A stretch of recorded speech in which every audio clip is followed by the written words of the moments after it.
Okay, once again, good evening. My name's Arnie. I'm the host this evening of our First Tuesday topic. This evening, we're going to tackle a very interesting and sometimes tough subject. It's something I've wanted to talk about for a while, but trying to figure out how to do it and into what context to do it was not always easy. At points, I thought about titling it "What to Do When Your Caseworker Quits or Gets Transferred" or whatever.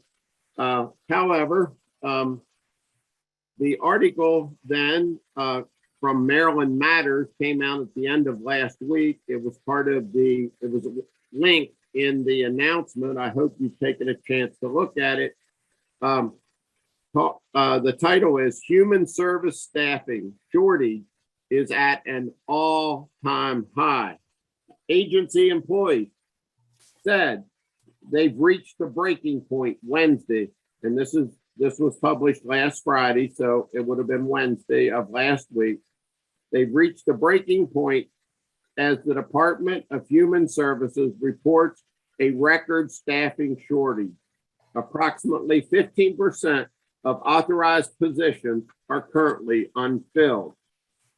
They go on to talk about the fact that this is the worst it has been in the last decade.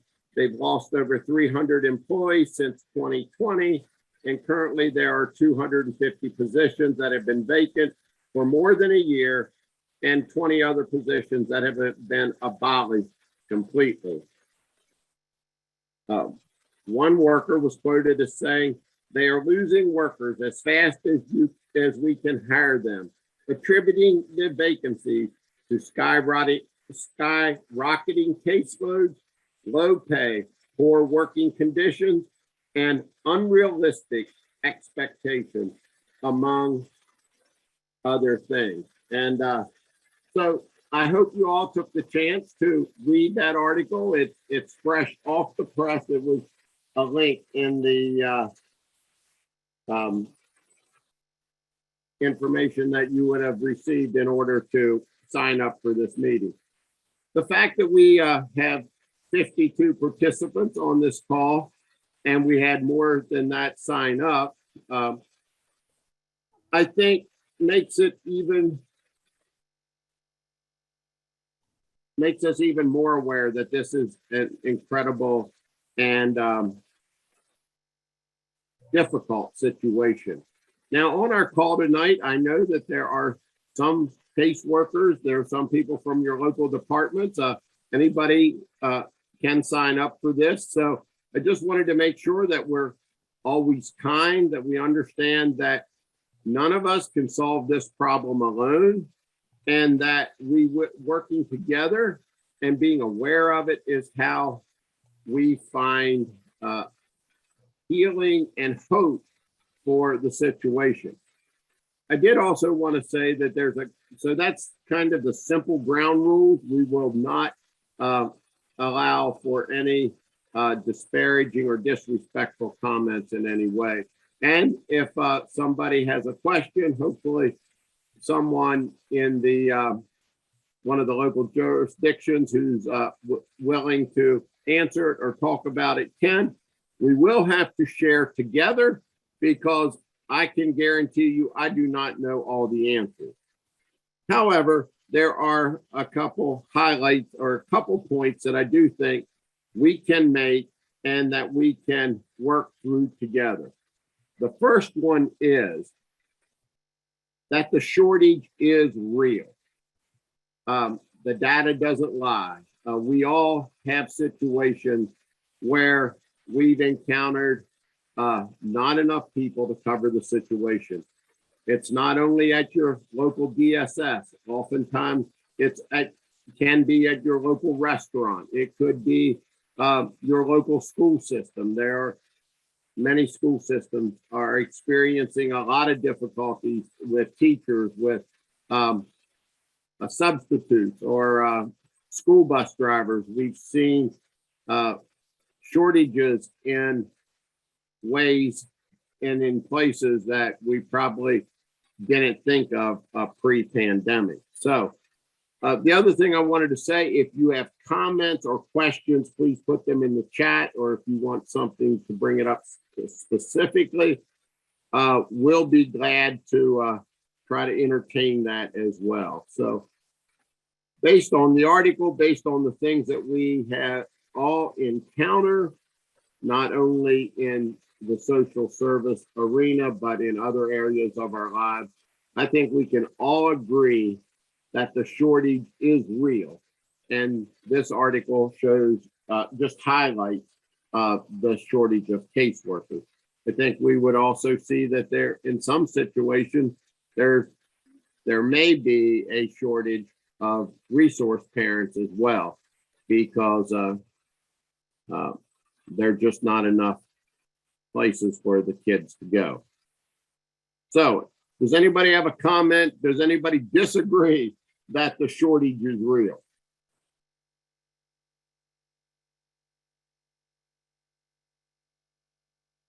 So, we'll move on to the second point that I have is, based on this and the experiences that we have, we are all affected. We are all affected. As if you are here tonight representing a local DSS, or you're a resource parent, we are all affected by staffing shortages. Staffing shortages affect someone's being there to answer the phone, someone being there to respond to your email or your text, the driver or somebody in transportation being available to help make an appointment or a sibling visit that you can't make. So we are all affected by this. And I think that stress that happens to us, the stretching that happens to us as resource parents, it also happens to the caseworkers, to the people who are providing that direct care on the inside.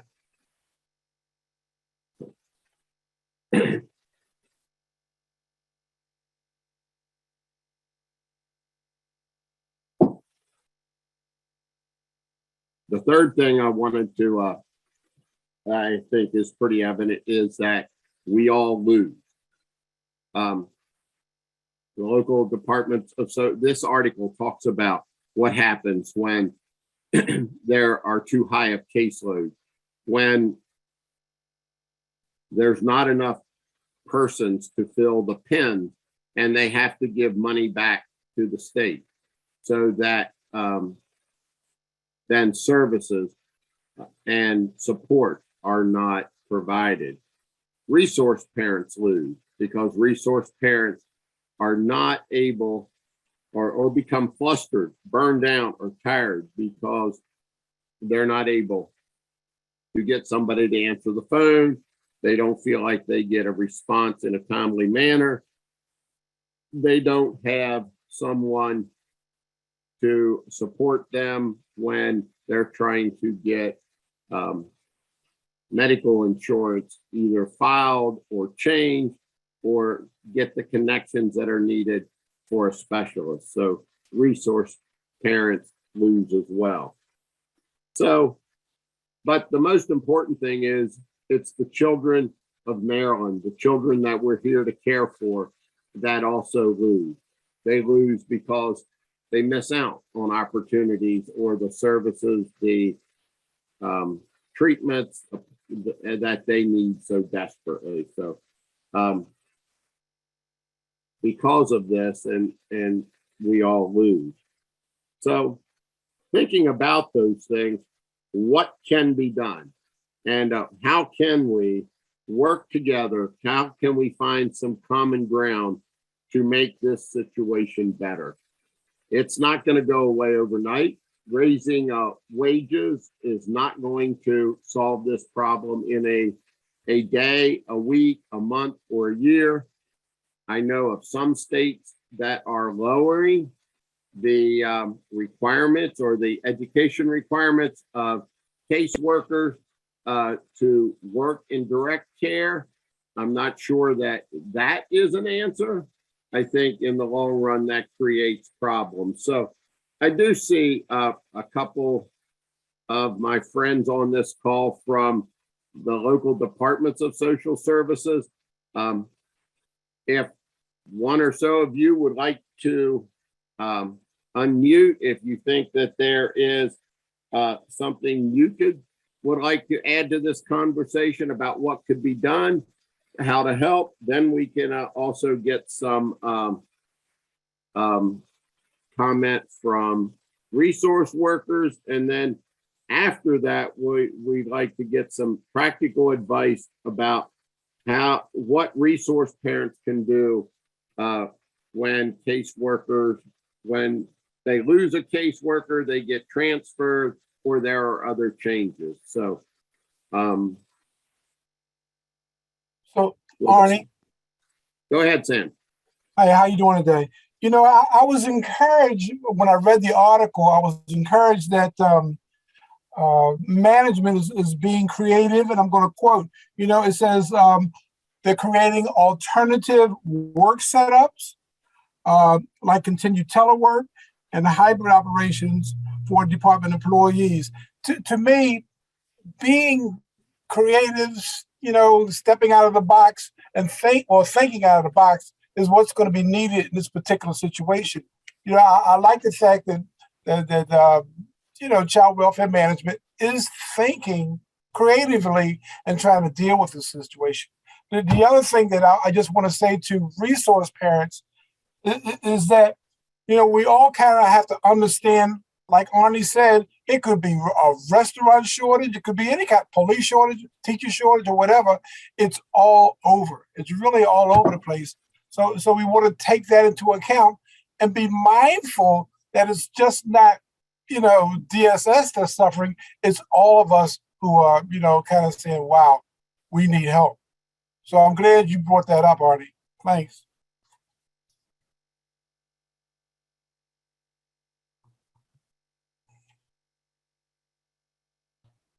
Okay, please, if you can follow the chat, there's some very interesting comments. We'll keep them, and there's some comments around turnover and how we can work towards retention and work collaborative. Adina, I saw that you turned on your video. Would you Yeah. to comment? Yeah, I'm not going to leave you out there hanging, Arnie. And I also see that there's a lot of Baltimore County folks on this call, or on this Zoom. So I just want to say thank you all for showing up here. And I appreciate you. And I'm really, I think it speaks to how, you know, tonight's topic really is speaking to each of you. I wasn't really prepared to say anything, but what I will say is that I'm well aware that our families are struggling. I'm well aware that our social workers are struggling. And as the supervisor of the Resource Homes Unit, what I am trying to do is find an appropriate balance in terms of recognizing what your needs are and being able to find an appropriate way to share those needs with my partners at the agency, but at the same time recognizing and being able to help them make them understand that I feel empathy for what they're going through as well. Right. So one of the things that I am currently working on, and I'm glad that there's so many of you on this call for me to say this to, I am going to be sending out in the very near future a survey that I'm really going to urge you all to respond to, because what I'm looking for, and I'm going to create this survey to try to capture the things that we know are your issues, that we know from you reaching out to your resource homes work or the things that you're struggling with. What I'm trying to do is capture that in this survey so that the issues, I can take the issues away from the anecdotal and away from this story or this particular situation and this particular situation and this particular situation, and rather have it speak to you as a community and the repeated, the themes. And then maybe I can take it back and say, these are the themes. How can we work together to address those things? And for the resource homes unit, whatever we can do to help. I think that our staff are really stepping in to do additional support that perhaps they might not have had to do in the past.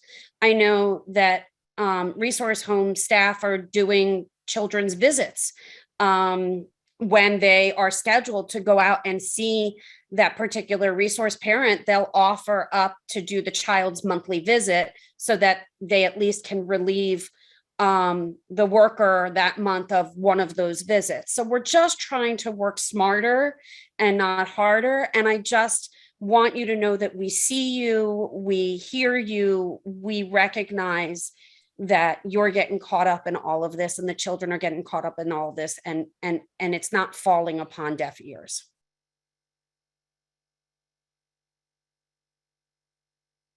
Thank Yes. you very much.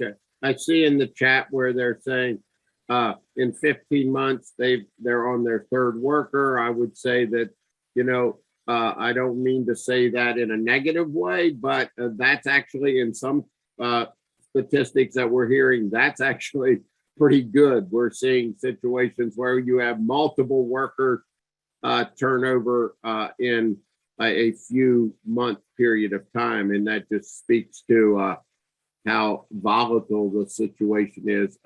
Not only our resource parents and the services that are needed, the support services not always available, but there is turnover as well within those caregiving persons. So here where they're saying in 7 months they're on their third for their foster daughter. So yes, it is a reality, and we have to talk about it. For those of you who are experiencing that, what things are you finding that are positive or that help you work with it? Are there ways that you have, when you meet with the child caseworker, do you have past history that you can share quickly to help bring them up to speed? Because we all have to work together to do that. I mean, to make sure everybody's informed. Yes, they do have the case log, but that doesn't always answer all the questions. How do we support each other when we realize that this is a reality, and that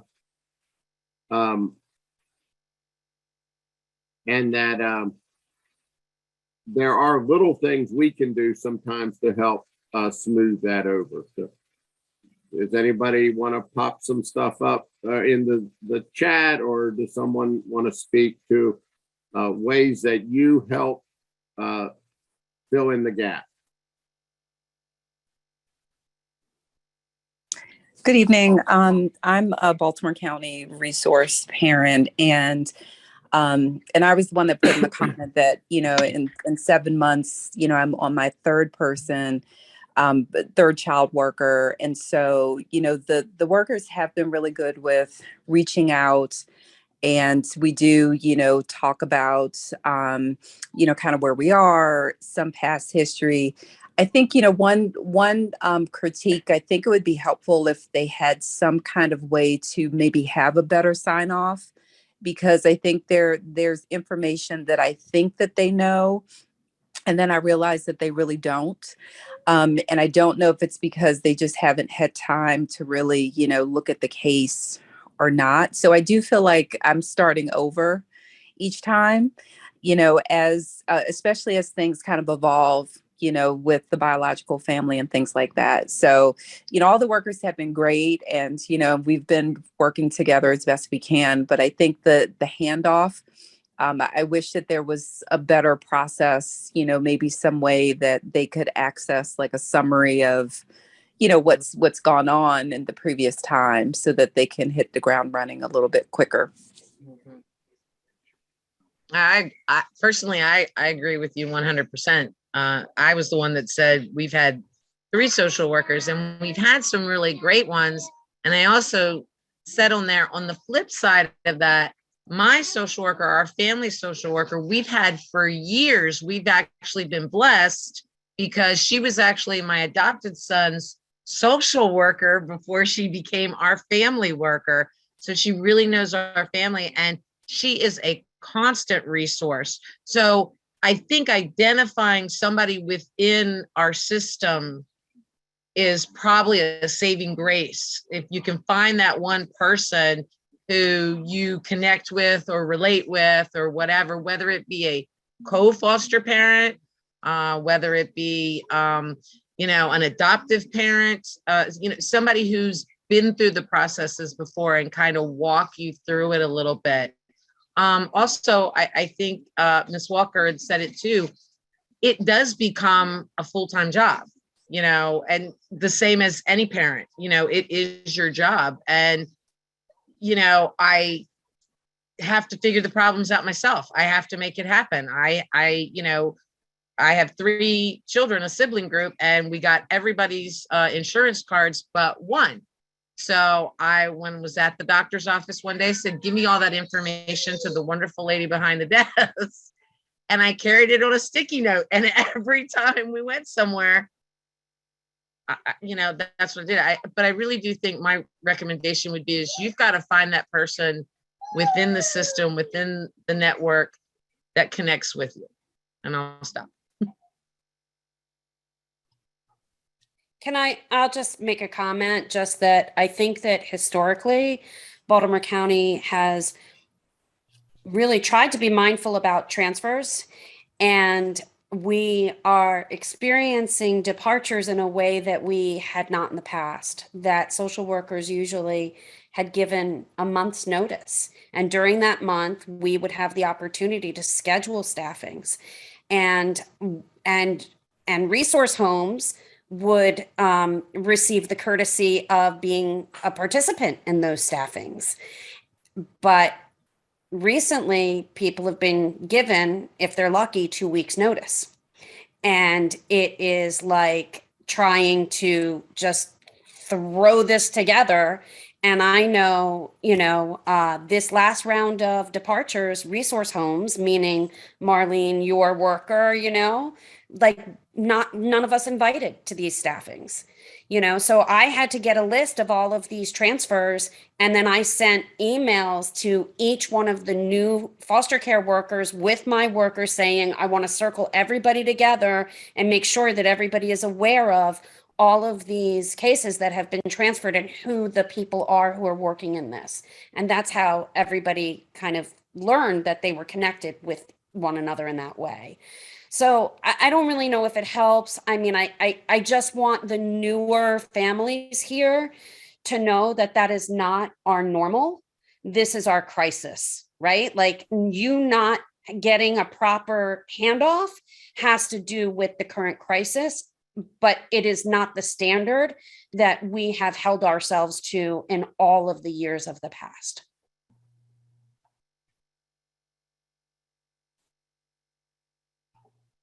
Hey, Arnie.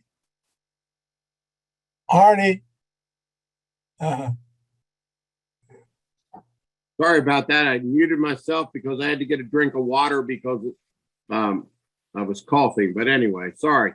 Thank you, Amy, for putting the link to the article in the chat. I saw some people were asking for that. And so thank you very much. And thank you, Adina, and thanks for all the comments. I think Sam wants to make a comment, so we'll turn it to you, Sam. Just briefly, Arnie, I want to agree with Ms. Walker about that, the handing off of the case.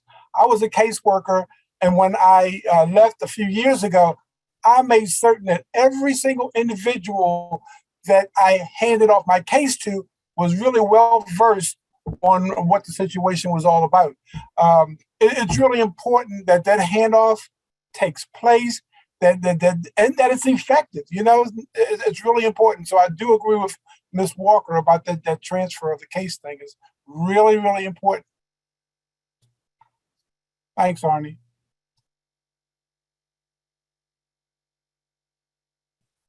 Okay, does anybody else have a comment that they would like to make about how we can work together before we move on? I have one more. I just have to shout out to Adina. I've been doing foster resource parenting for 6 years now in Baltimore County, and this isn't the norm. This is part of the crisis that we're all under. And I would say to, Ms. Walker and some of the newer foster families that are here, is you also need to be that child's advocate. That's what you agreed to do. And I always keep a notebook next to the bed that all incidents and everything are written in. And, this is something that a resource parent during my training told me about, and that they're always there when you get a new foster set or you get a new placement, you start a new book and you start writing it in that way that you can update new people as they come along. And it has really been a great tool. And I've had to do that now twice because we had an intermediate when the last one left. We had one of the supervisors still in for a month, and then we had a new. So, you have these unique circumstances, and you're the one who knows what your children need. You're the one that needs to advocate for them. Of my sibling group, one of them's father has re-entered into his life. And as soon as we lost that other social worker, I started saying, don't drop the ball with this parent.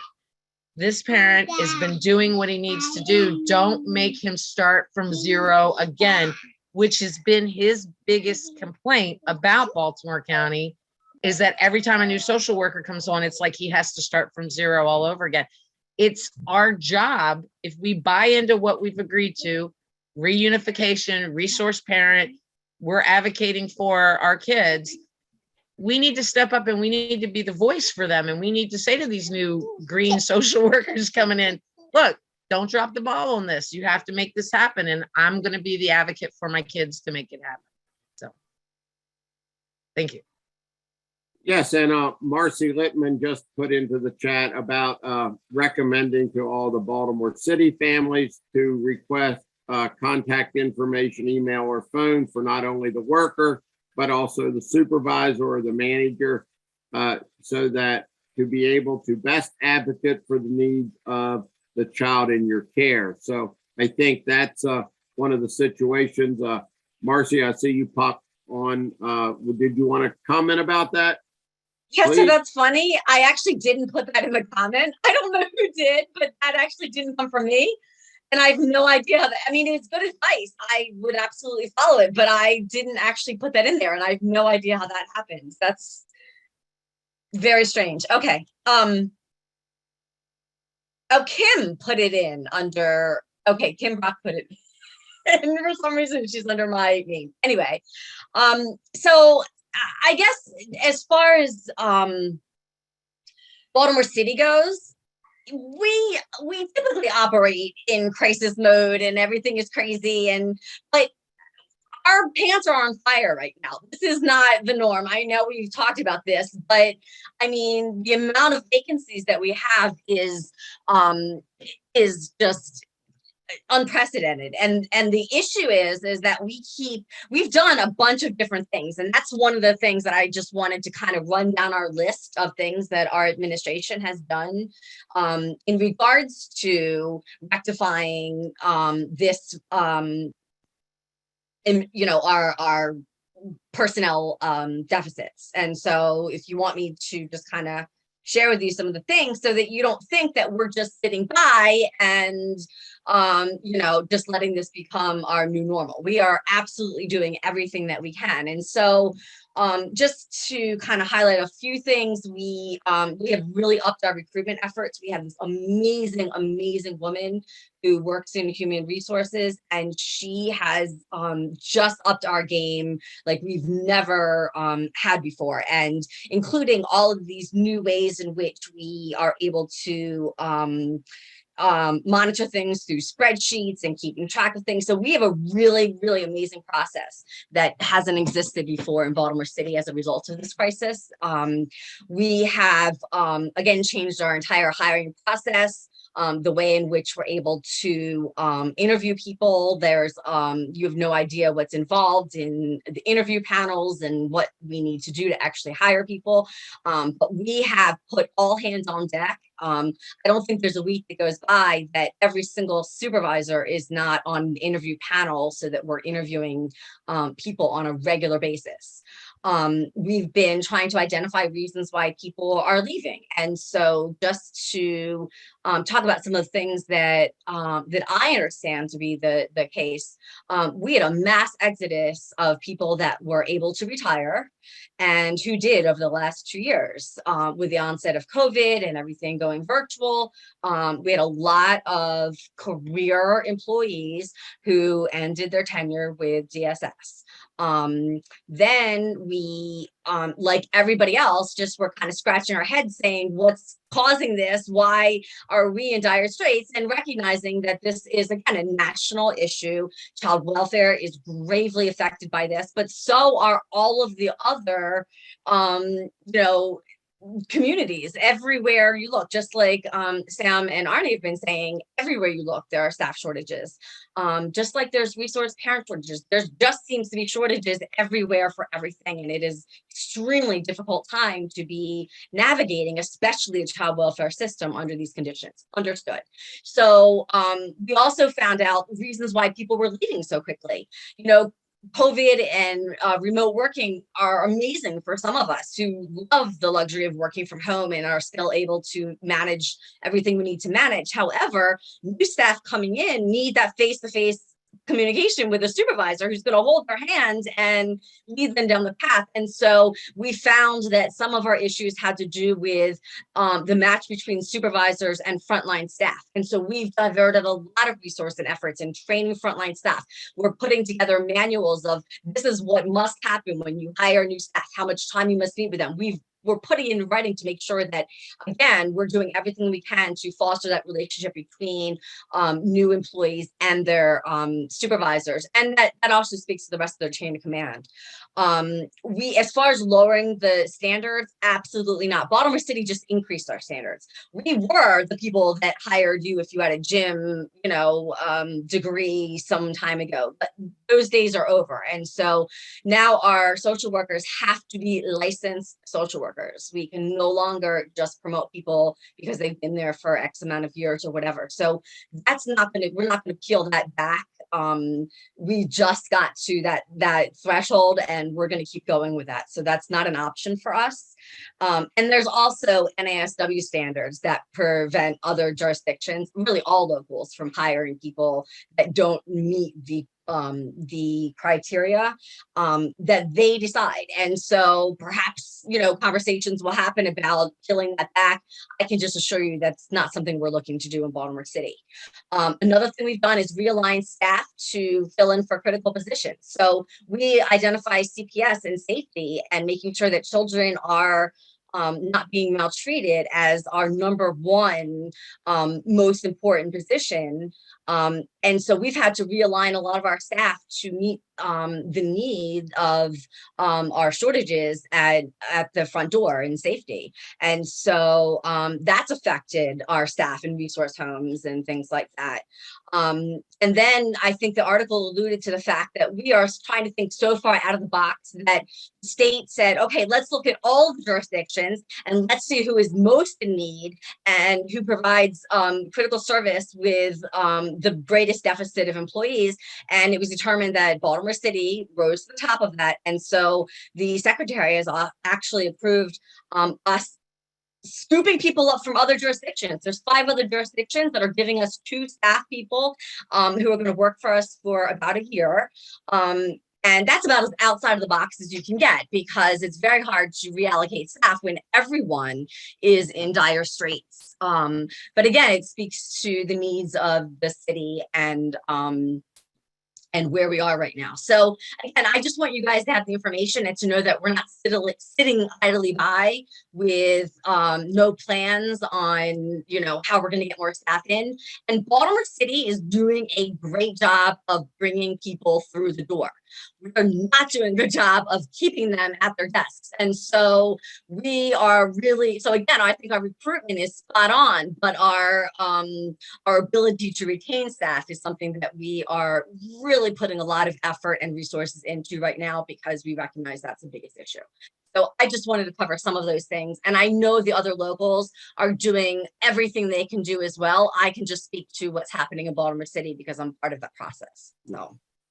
So Adina or Marcy, there is a question, and that you would, and maybe Sam would be in a better position to answer this than me. Does a sufficient population of social workers exist, or is there a deficit in the number available overall?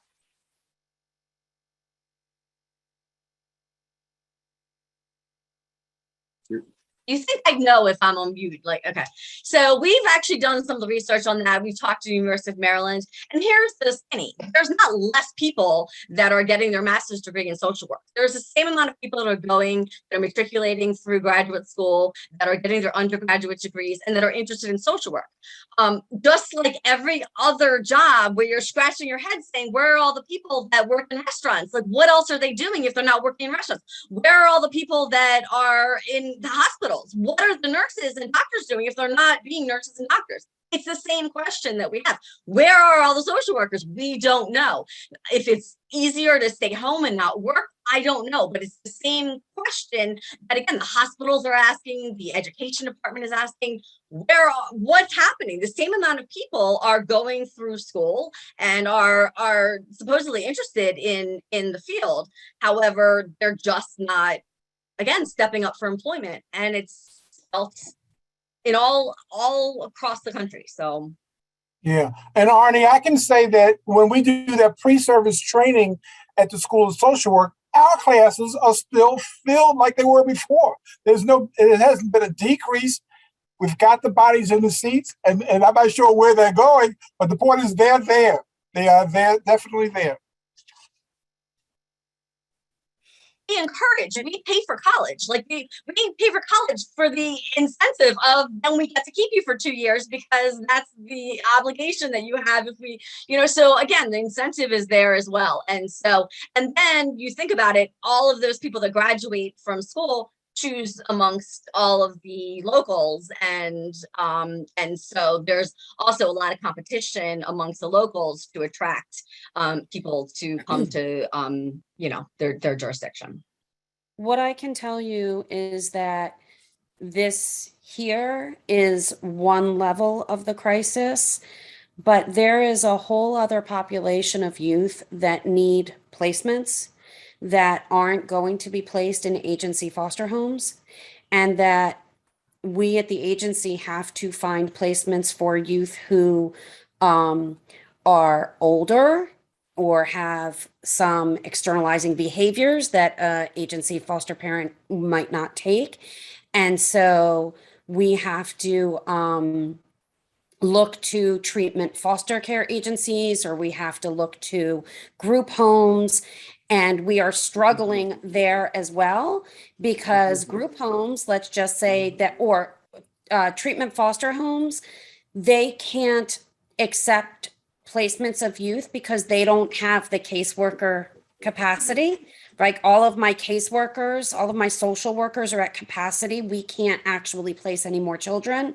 Or the group homes, they might actually have, vacancies, but they can't fill them because they don't have the appropriate staffing for their ratio of children to staff, or they can't hire, they don't have enough therapists. So just for you to know, like it's not just at the local jurisdictions, it's also throughout the other aspects of child welfare. And like Marcy said, they're graduating from school, but they're just they might not be going into child, they might, honestly, this virtual, and this is just like a guess, but with this virtual world, doing private practice and therapy out of your home is something that people weren't able to do before, but I just wanted you all to know that we see it on so many levels. It's not just the social workers, at the agency. And then people were putting in the chat about exit interviews. That is done in the human resources department within the local jurisdictions. And I believe that we do exit interviews, not exit surveys rather, to see why people are leaving. But I honestly can't say that I know what has come of any of that information.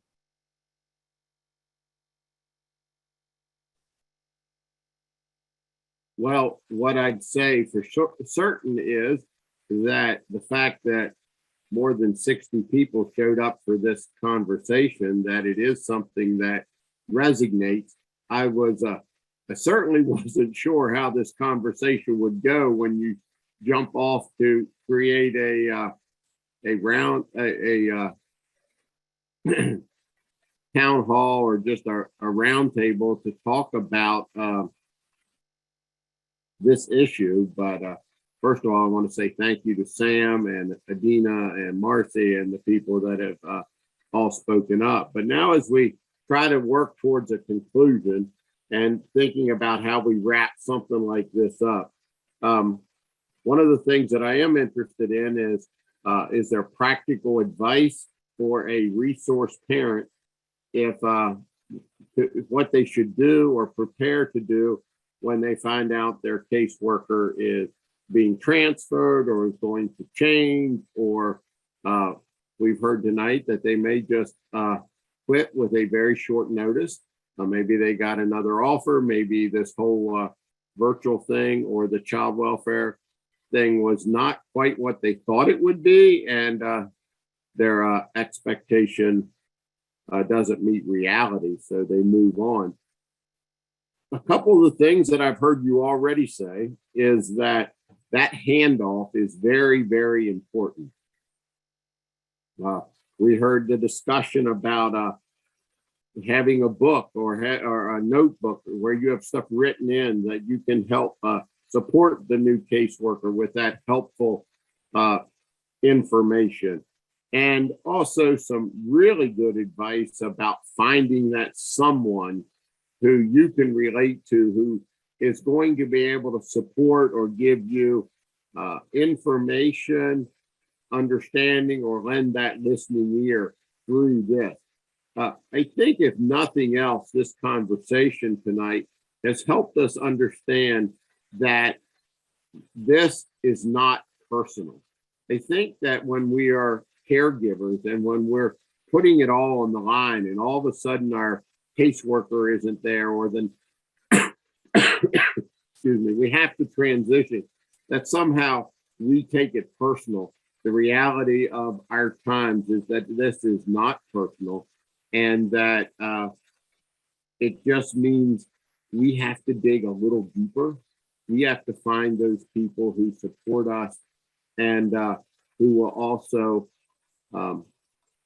encourage us. But together, if we each individually up our game a little, if we support each other, if we help the new person, and at the end of the day, our kids win. So any other comments, anything somebody else wants to say or wants to put out there as we think about how to, as we shift gears and go a little further? We know that this is real. We've heard that it affects us all.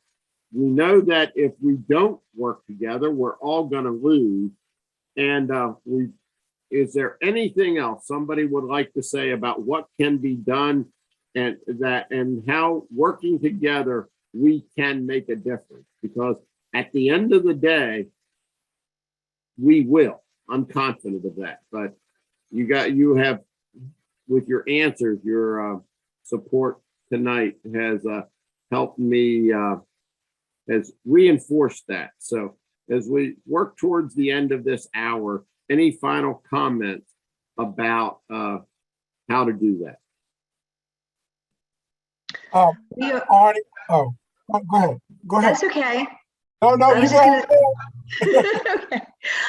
We are newer foster parents, and we have had some changes with social workers on both sides. And what's been really helpful for us is that we had stayed connected to some of the foster parents we met in training and some others that we've met along the way.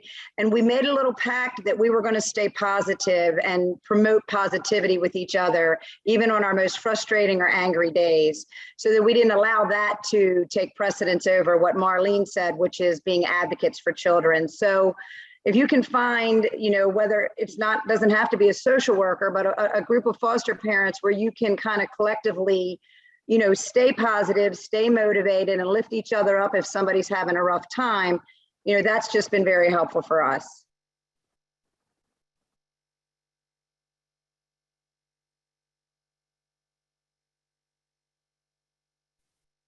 Thank you so much for that, Lisa. I would say also just in Baltimore County, utilize your resource worker. You know, we are used to sort of being the liaison, and we recognize that the children's workers are overworked and overburdened, and so sometimes it just might be easier for us to, loop you together with them.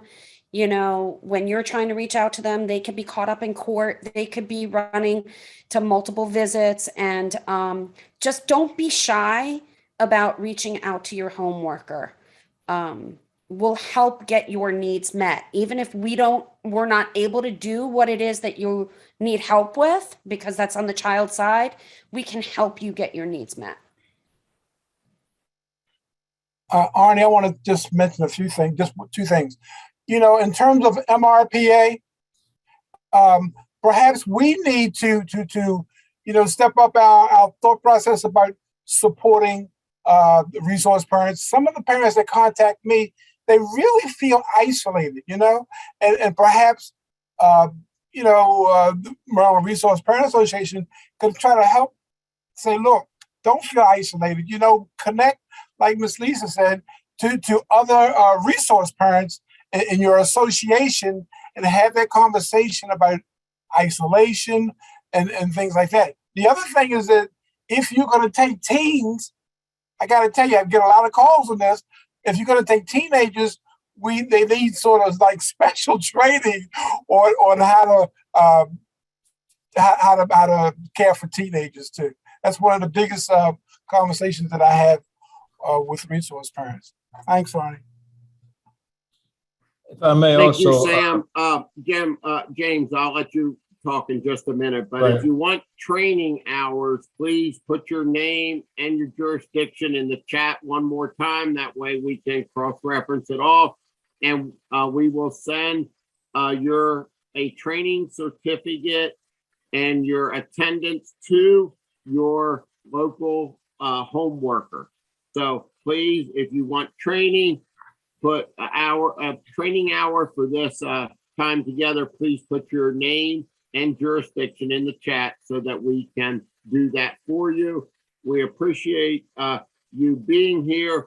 We'll be back next month with a discussion around foster kids and sleep habits, a study that was done in Baltimore City, and what some things they've learned to help resource parents help resource parents understand how to navigate difficult sleep patterns and problems. So that will be on March the 1st, I believe. So please look to our website or our email and Facebook, to an email or our Facebook posting to see that. So James, I believe you wanted to talk, right? Please, we'll circle back to James. Okay, yeah, I was just going to reaffirm what Ms. Lisa said, and also Stam. I know with recently getting Prince George's County back up and running, it's been very difficult to get the resource parents to come to the meetings, to join in, and to become familiar with their local association, which would aid them in having contact and having someone to depend on. I know recently I was discussing with them was kind of setting up an internal respite of the foster parents in Prince George's County. So like someone mentioned, if you need someone for something, whatever, they could have a point of contact. So I think it behooves the local associations to initiate that from the associations, establish better contacts with the resource parents in their respective areas.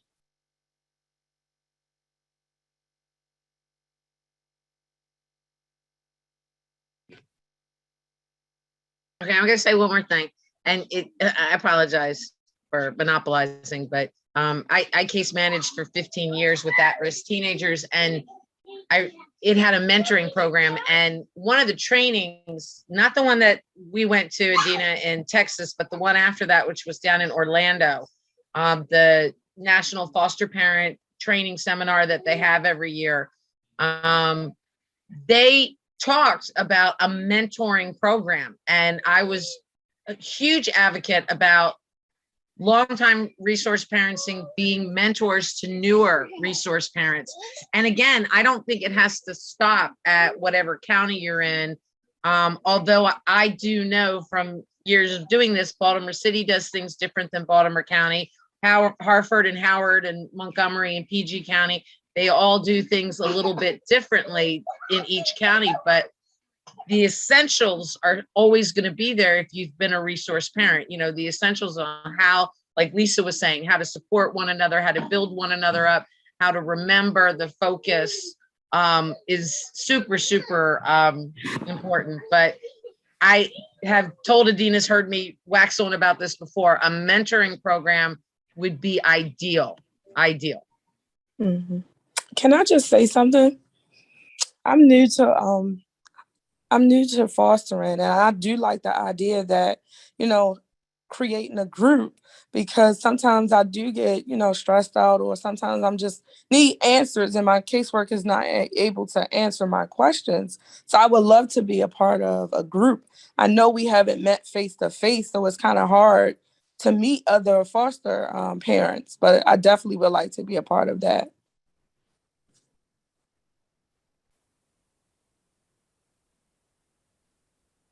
Okay, we're getting close to our hour, and a lot of you have commented in the chat. I appreciate that, and I will save the chat here in a few minutes so I have all this information. Is there anybody else who would like to make any kind of a comment? Well, not any kind, a comment that's positive and points us in the right direction. We have talked about the fact that this is tough. It's not going away soon. There's kids out there that need care, and I know we can do this together.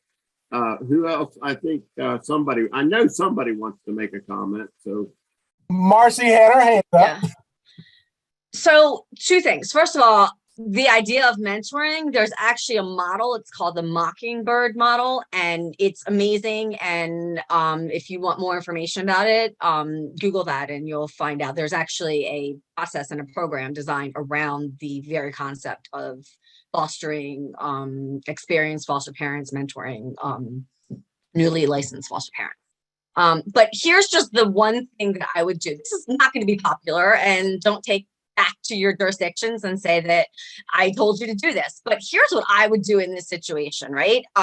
So often your workers are leaving, and or their supervisors are leaving, and or your resource home workers are leaving, but very rarely are all 3 of those people leaving at the same time.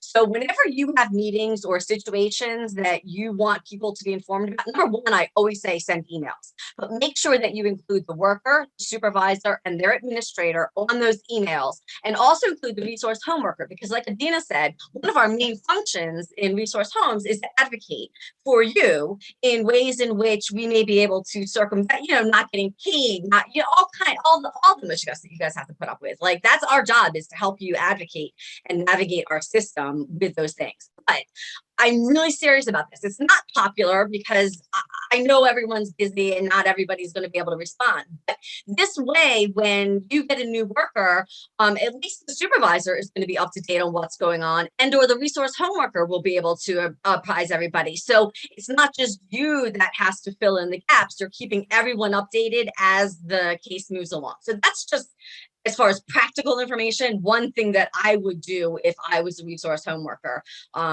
Include everybody every time. When you have meetings and staffings, make sure the supervisor is there so that, again, if either the worker leaves or the supervisor leaves, you don't have to bring both of them up to speed. One of them should be able to tell the other one what's going on. And then when they both leave, and then your resource home worker leaves, you're just in big trouble. And then you got to start all over again. And I have no advice for that. We're just all, but let's just hope that, again, chances are at least one of the three is going to be around to help you guys. So.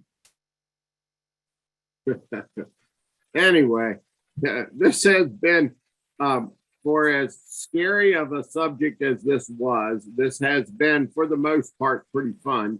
I do appreciate Sam, Adina, Marcy, and who helped us from the department side, and all of you from the resource parent side who had the courage to speak up. Thank you very much. What I want you to do as we finish this up, go to reactions at the bottom and clap for everyone, because just get your clap up there in the corner. You all deserve it. We all work hard. We are all in this together, and together we will make the situations better for Maryland's kids. So please give yourself a hand. Thank you for participating. Come back next month. I appreciate it, and I thank you. All right. Very good. All right. Thank you, Arnie. Bye, Marlene. It was good to see you.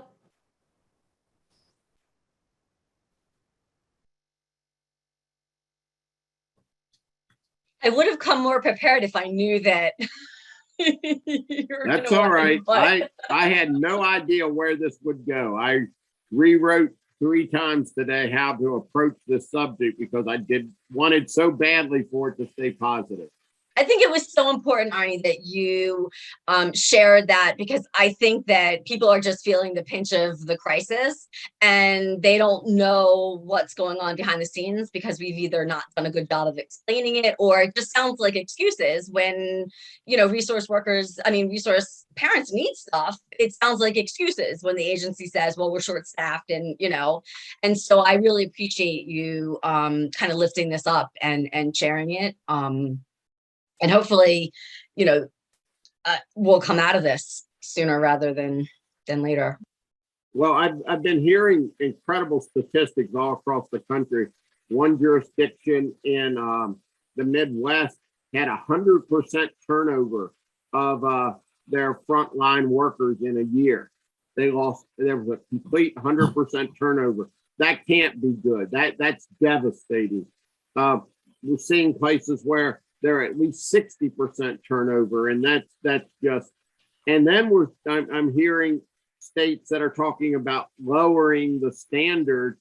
And I know that you talked, and I'm glad that you brought that up. Maryland has a very, very high standard, and we want to keep that because it's incredibly important. Right. But when I'm now going to national meetings and I'm hearing states talk about trying to get something through their legislature to give work certificates to people who have a 2-year degree, it's just terrifying.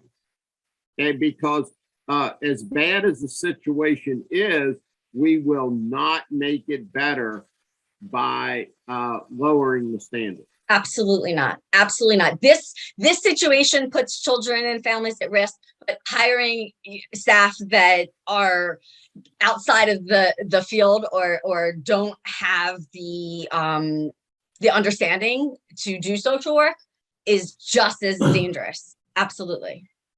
Well, the question I have is that it is definitely an issue of very great importance, I think more emphasis at the higher level should be placed on this. It's just like all the other industries, they're cutting the standards for hiring people, which is inappropriate. It's not going to help that industry any more than it's going to help ours, as far as getting resource parents or keeping social workers on board. I made a comment in the chat. I asked, I would assume it'd be DS, DHS, SSAs. Are they looking at expediting reunifications, not taking shortcuts, but doing something to expedite unifications to get some of the pressure workload off of some of these social workers that are still hanging in there? Because just like the doctors and nurses right now, they're bailing out because they're just overworked 12, 16, 18-hour days with COVID, and they're just saying the heck with it. They're leaving and they're going, and no one else is coming in. So this crisis is going to be ongoing unless someone comes up with a very, very quick solution. Yeah. So to use your example, I'm going to give you an example. That's like saying, well, because the hospitals are really short-staffed, we're only going to do half your open heart surgery and let you go home and hope that you recover. We aren't going to send children home because we're short-staffed. That is never, ever going to be the answer to how we deal with staff shortages, ever. We are going to take every opportunity not to shortcut a child whose family is not ready to receive them, because those consequences can be just as devastating. So I don't think that the conversation will ever be, should we send children home quicker because we don't have the staff to handle the cases? No, that will never be on the table, I hope. However, the conversation around maybe some of the barriers, like we create our own barriers with courts and with, perhaps removing some of those barriers to shorten lengths that should be done naturally. Absolutely. But the thing about this is these are all great ideas, but they come from systems, which means that we couldn't even change the standards of the staff that we hire unless that's law. It's Maryland law. It's part of COMAR. And so that would have to go back to court. And so by the time something like that happens, we're already on to the next crisis. Like this hopefully won't even be a crisis if we were to actually kind of play out any of those options. So they're not really doable things. They're in the here and now, realistically. Well, like I said, ma'am, I wasn't like saying sending children home just to soften the workload. I'm saying pretty much what you said. I didn't say it the way you said it, and that is look at the obstacles in the way that's causing or keeping us from getting a kid back home in a timely fashion. And I've been foster parent for 18 years. I had kids for 4 years, 3 years, 2-year periods because the system was not working properly. And then that's more or less what I'm speaking towards. Becky, I see, is your hand up? Did you want to make a comment? Becky Wright. Hi, no, Arnie. No comment. I'm just listening and was just emailing you and Adina and Marcy just to say how exceptional I thought tonight was and all of the feedback and information you shared. Well, that was probably your attempt at clapping, wasn't it, Becky? It was my attempt at clapping. I'm so sorry, Arnie. That was supposed to be a clap. Okay, thank you. We'll take it. We'll take the clap and a pat on the back. But the other thing I wanted to say too, James, I think that what we have seen and what I don't want to see happen in Maryland, but happens in other places, is what they're calling the shadow foster care system, and that's where there's a lot of diversion. And so they're not even allowing, and particularly older youth who are being diverted, or they're saying you have the choice to go to foster care in a group home, or you can go to stay over at this motel that we are paying for, and we'll give you some ideas or some support over there. So you have the choice.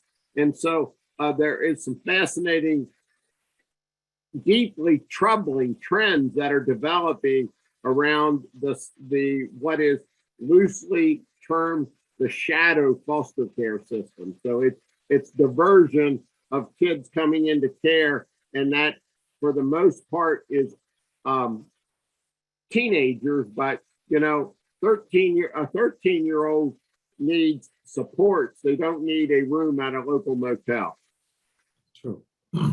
I read a really fascinating article on that, Arnie, maybe a similar article to one that you read, but it was actually with like somebody in the community who was like loosely connected with the child and and ultimately like the young teenage child, they lost track of their parents, right? Like the parents had to kind of do search to find their child, who was out there sort of unmonitored somewhere in the community, through this shadow foster care. It was really fascinating and really heartbreaking.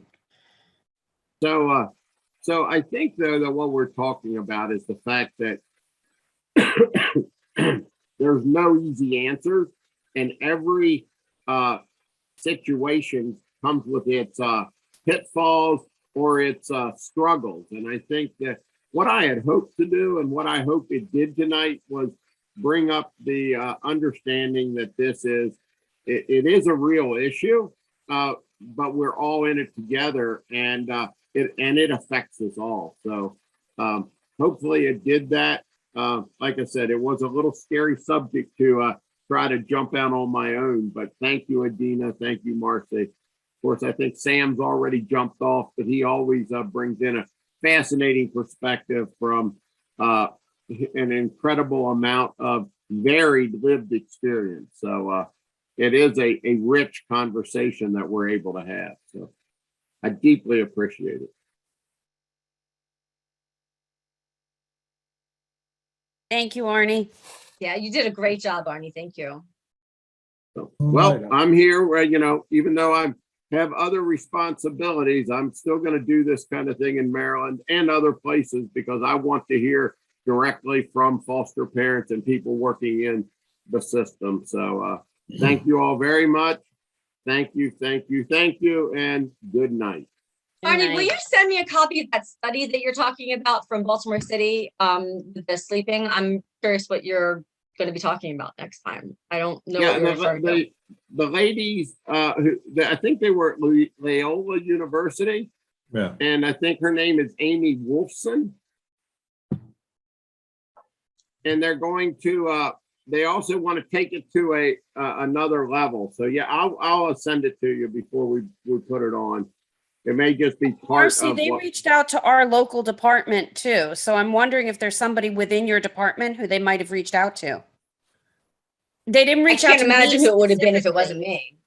No, they didn't reach out to me. They didn't reach out to me specific. They could have reached out on another, like I think that they reached out to like special projects type of person. Okay. And it just trickled down to me. So, as a way like, oh, do you think your resource parents would be interested in this? But I'm just wondering if they're making their rounds. I'll ask Brandy. I'll ask Brandy about it. So yeah, they did it about 2 years ago. I mean, they were working on it 2 years ago when COVID hit. I think their initial plan was to do focus group, which COVID kind of restricted. Then I don't know what they did or how they got their information, but they've compiled it into a study. The data comes from 3 different states: Maryland, I think New Jersey, and maybe Texas. I'll have to check my notes, but so their data comes from 3 different states. Okay. I'll send it to you. Yeah, that'd be great. Thank you. Okay. Right. Good night, everybody. Good night. Right.